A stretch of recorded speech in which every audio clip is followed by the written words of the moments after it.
Halo teman-teman RTI, apa kabar? Berjumpa kembali dengan saya Mina Chandra dalam acara Taiwan Dewasa ini akan mengupas informasi seputar Taiwan.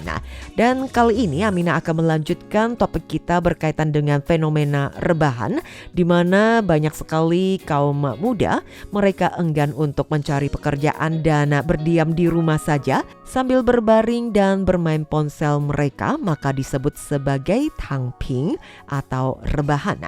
Nah, apa yang membuat mereka enggan untuk mencari pekerjaan di luar?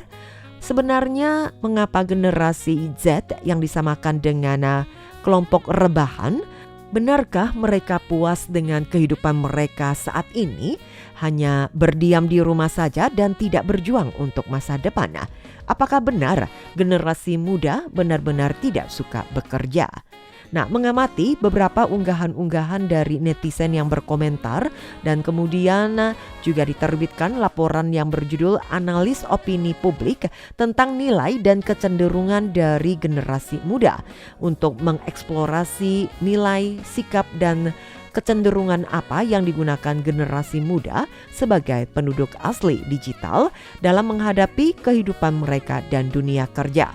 Sementara itu, dalam survei 104 Job Bank yang menemukan bahwa lebih dari 70% pekerja setuju bahwa lingkungan kerja di Taiwan untuk saat ini tidak ramah dengan generasi muda, dengan menunjuk langsung adanya inflasi, upah kerja rendah, dan juga kesenjangan antara dunia pendidikan dan industri.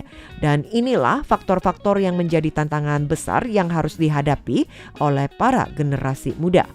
Dari pengamatan pertama, gaya hidup generasi muda adalah gaya hidup exquisite poverty atau kemiskinan yang elegan atau istimewa.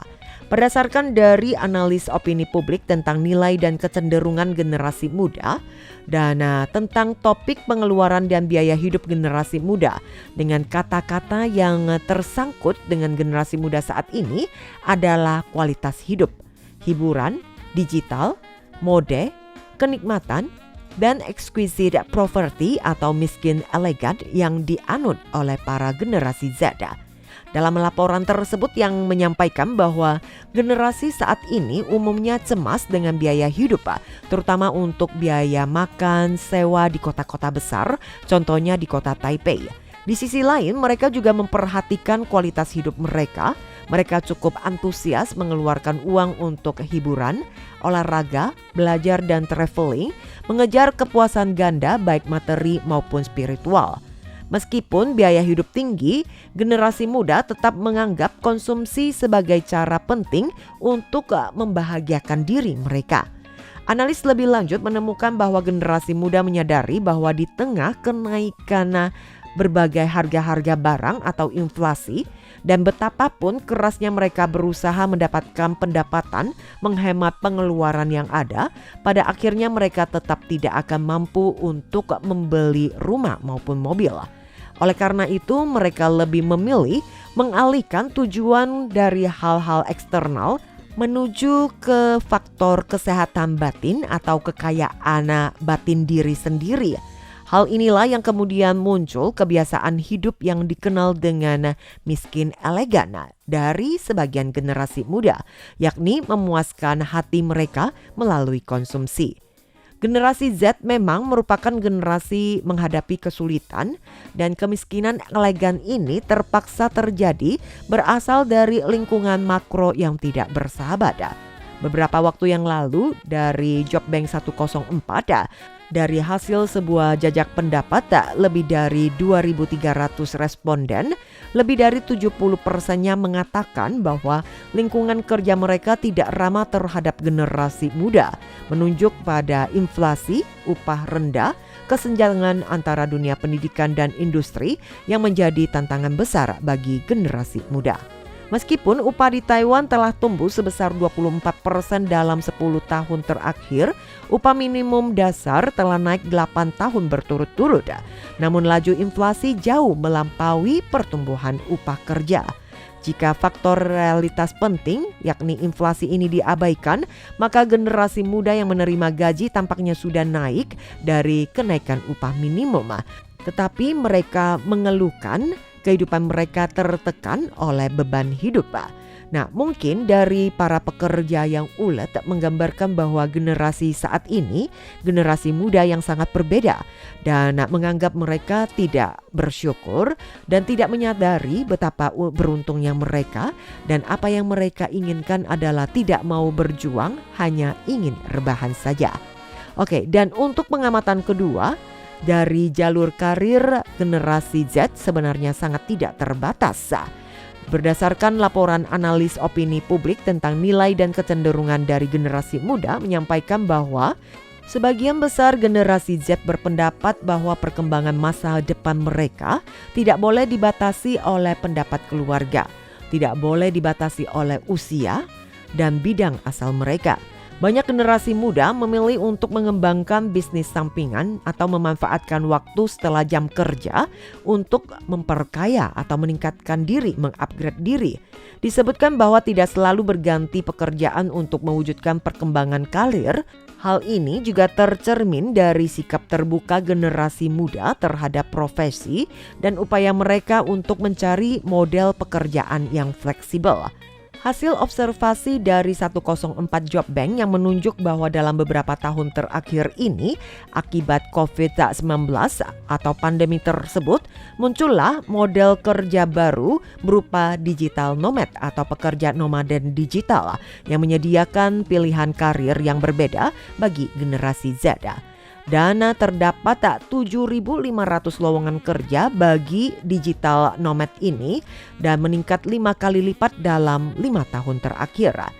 Dari 104 Job Bank meliris 8 pekerjaan yang cocok untuk digital nomad seperti insinyur, kreator media sosial, pemasaran digital, guru online, penerjemah, editor video, penulis maupun desainer. Pekerjaan-pekerjaan ini dapat dilakukan secara online tanpa memengaruhi efisiensi dan hasil kerja, sehingga sangat cocok bagi generasi Z yang tidak suka dibatasi. Teman-teman, kita juga bisa merasakan bahwa dengan memperkuat kemampuan diri sangat penting bagi generasi Z untuk menerobos kesulitan upah rendah. Dan berdasarkan dari buku putih Tren Belajar di Dunia Kerja 2023 dari 104 Job Bank yang menunjuk bahwa pencari kerja yang memiliki sertifikasi mendapat panggilan wawancara 35% lebih tinggi dibandingkan mereka yang tidak bersertifikat. Dan sebelumnya juga pernah dilakukan survei mengenai hubungan antara sertifikasi profesi dengan pekerjaan dan lebih dari 70% responden berpendapat bahwa dunia kerja saat ini ketika mereka yang memiliki sertifikat akan menjadi faktor kunci untuk mempengaruhi pencarian kerja dan promosi, bahkan lebih penting daripada latar belakang pendidikan. Selain meningkatkan keterampilan profesional, mengupgrade diri, berusaha menambah pengalaman kerja, cara lain yang dapat dilakukan adalah melalui interaksi berbagai perusahaan besar untuk mendapatkan informasi terkini tentang dinamika pasar kerja, ketersediaan tenaga kerja dan keterampilan yang diperlukan.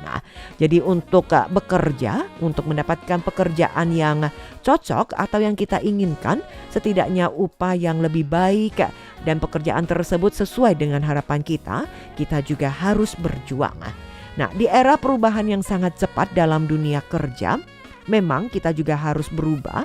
Dan Amina juga sangat berharap agar generasi muda, ketika Anda yang masih punya fisik yang sehat, harusnya lebih bersemangat dan bersikap optimis untuk mendapatkan pekerjaan yang lebih baik atau sesuai.